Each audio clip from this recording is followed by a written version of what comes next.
She begged Ferdinand to bring her back to Spain so she could join a convent. In the spring of 1509, weeks before Prince Henry's 18th birthday and shortly after Catherine's dowry had at last arrived from Spain, Henry VII died at Richmond Palace, a royal residence on the Thames upstream from Westminster. Although the king's health had been in decline for several years, his demise came as a surprise. He was little mourned. Quickly forgetting the strong, dedicated monarch who had made England respected and wealthy, people remembered only the obsessive, reclusive tyrant of the previous several years.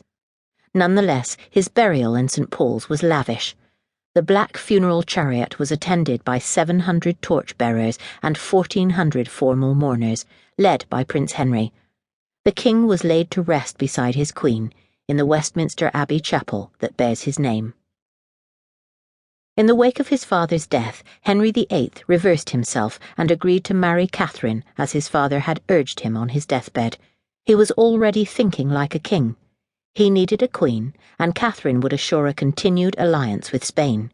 His father's instructions had also included defending the church. Interpreting that liberally, Henry dreamed of invading France and reasoned that it would be helpful to have the support of Spain in that cause. Ferdinand II encouraged Henry to marry his daughter immediately.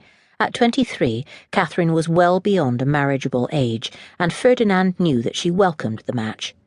If Henry and Catherine were not in love, they were nevertheless well matched for their times and circumstances. Henry and Catherine were married in a small ceremony in Greenwich on June 11, 1509, with William Warham, the Archbishop of Canterbury, presiding. Warham, a pragmatic man, had to set aside his earlier reservations about the propriety of Henry marrying his brother's widow. Before he became Archbishop, Warham, also an Oxford-educated lawyer, had served as a diplomat for Henry VII and had arranged Catherine's marriage to Arthur.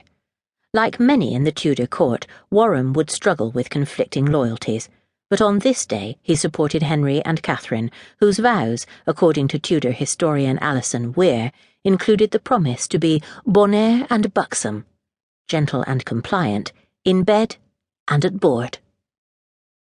2 weeks later, the couple celebrated their coronation in Westminster Abbey. Following tradition, they spent the previous night in the Tower of London. By now, the tower had been displaced as the principal royal residence and was in disrepair, damp and malodorous, with a moat that had become a garbage dump. But Henry had ordered the royal quarters renovated for the occasion. The people of London rejoiced on Coronation Day as the royal procession wound through the narrow streets of the walled city, with its skyline formed by the spires of 80 churches. Henry, carried by barons in a canopied litter, was attired in a cloth of gold doublet studded with jewels, and a crimson velvet robe trimmed in ermine, with a baldric of rubies slung across his shoulders.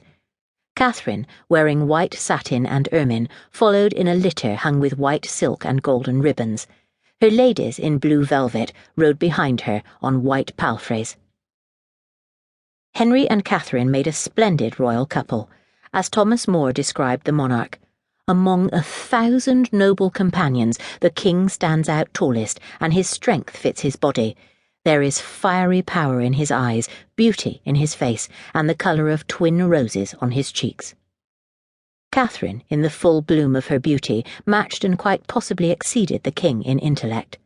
Erasmus called her a better scholar than Henry, miraculously learned for a woman, and a brilliant example of her sex. Years of adversity had taught her patience and discretion. She always smiled, but beneath her graciousness was a tenacious and resolute will. Deeply pious, Catherine spent hours at her daily prayers, and fasted so strictly and often that the Spanish ambassador speculated that it may have hindered her ability to have children. Because the king was not quite 18 years old, his grandmother, the frail but still formidable Margaret Beaufort, acted as regent for the first weeks of his reign. As rich and powerful as ever, she combined a love of books and learning with shrewd political instincts. Now also an ascetic, she wore a hair shirt or cilice beneath her black gowns. But her regency seems to have been welcome, coinciding with a period of bliss for the royal couple. Catherine described their early married life as continual feasting, as the historian Albert Frederick Pollard depicted.